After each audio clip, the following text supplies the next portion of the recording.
Bonjour, je m'appelle Luc de Villers, je suis le directeur général de la brasserie du Vanuatu, Vanuatu Brewing Limited, depuis maintenant 3 mois. La brasserie du Vanuatu, qui fabrique la bière la plus renommée du Vanuatu, à savoir la Tusker, a été fondée au début des années 1990. Elle a plusieurs fois changé de main et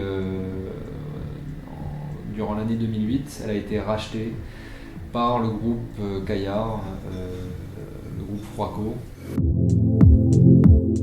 L'activité principale de Vanuatu Brewing Limited est la fabrication de bières de marque Tusker, Vanuatu Bitter. Vanuatu Brewing Limited est aussi l'importateur-distributeur exclusif de Coca-Cola pour le Vanuatu. L'activité de brasserie, c'est une activité industrielle, agroalimentaire, qui nous oblige à des normes sévères en termes de qualité, en termes d'approvisionnement. Nous respectons les mêmes standards qualité que ceux que nous appliquons en Nouvelle-Calédonie pour la production de bière. Comment se mène l'activité au Vanuatu? C'est finalement plus simple qu'il n'y paraît. C'est un pays qui est bien desservi au niveau maritime pour les approvisionnements. On est leader sur le marché local et on bénéficie de l'accord économique du groupe mélanésien Fer de Lance qui nous ouvre le marché à l'export sans droits et taxes pour Fidji et la Papouasie-Nouvelle-Guinée notamment.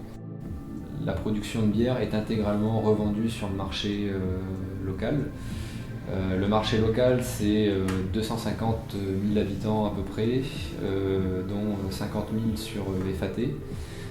FAT est vraiment notre principal marché local et le reste de la population se dispersant sur le reste de l'archipel. Le marché des FAT est le plus facilement atteignable. La brasserie du Vanuatu emploie environ 75 salariés. C'est l'un des 5 plus gros contributeurs fiscaux du Vanuatu. Vanuatu Brewing Limited, comme toute entreprise industrielle, pour optimiser ses amortissements, doit augmenter ses volumes. Nous démarchons des marchés extérieurs afin de pouvoir exporter la Tusker. Il y a de la demande en Australie notamment. Quelque part, travailler au Vanuatu actuellement, c'est travailler dans un des derniers espaces pionniers au monde, mais avec des moyens qui correspondent à ceux du XXIe siècle, puisque les facilités en termes d'énergie, de services internet et autres sont présentes sur Port Vila.